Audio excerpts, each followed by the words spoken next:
Actually, we believe that what we want to be about is focusing on the Great Commission, and so we try very hard in the association not to spend a great deal of time developing social statements about issues in the culture.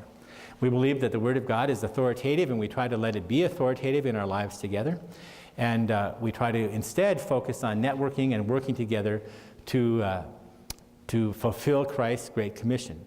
Early on in the life of the association, because it was such a pressing issue in the culture, we did have and develop and pass by a unanimous consent of all of the delegates who were present at our first annual gathering, a pastoral admonition on the sanctity of marriage, and the full text of that is printed in the brochure that you have in front of you.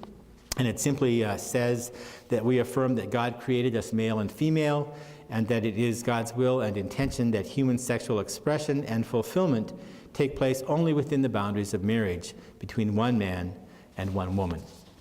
And so that is the only pastoral admonition that has been adopted in the association. And while not adopting any official position on abortion, I think it's important to note that our medical plan does not pay for elective abortion. It actually does not pay for abortion in any way. And so that brings us to number 9. What are districts and chapters in the association? Districts are simply geographic or non-geographic groupings of congregations within the association that work together to fulfill Christ's Great Commission in their setting in the country, to help them fulfill their ministries in their particular areas of the country. As I mentioned, some of them are geographic, some of them are non-geographic. They are formed around a particular flavor of Lutheranism, or they're formed around a particular focus. We have one district that's committed to developing educational resources in the association. And so they have no legislative authority in the life of the association. They are there simply to help congregations carry out their mission in their local settings. And so that's what districts of the association do. Congregations may choose to belong to no districts, or they may choose to belong to one or to several districts, or if they just really love districts, they can join them all, if that's what they want to do. You like districts, join them all. So we don't tell congregations what they have to do when it comes to that matter. They're there to serve the congregations of the association, and that's the only purpose that they exist. Chapters are simply smaller groups of folks in areas where there are no LCMC congregations that get together and are maybe working towards forming a congregation in the association at some point. Number 10, how does a congregation or individual join LCMC or discontinue membership if so desired? Again, we leave that up to the local congregation. A simple majority vote by whatever body within the congregation is authorized to make that decision for the congregation is taken. That can be by the church council of a congregation or by the congregation itself.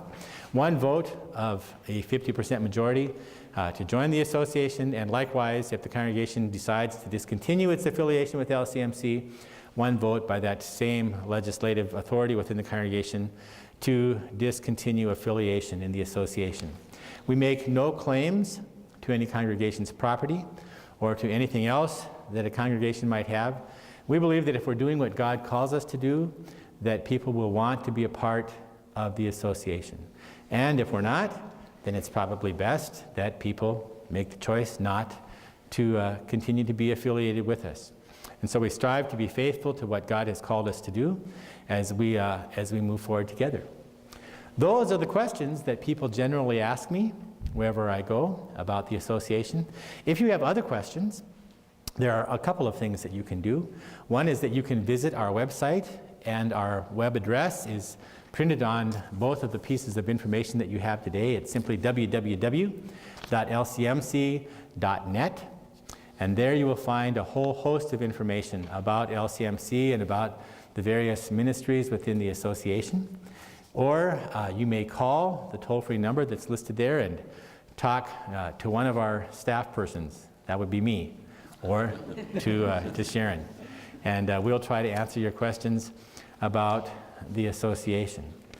But it's been my privilege to be with you today, and I want you to know that you will be in my thoughts and prayers as you consider what God is calling you to in your life as a congregation.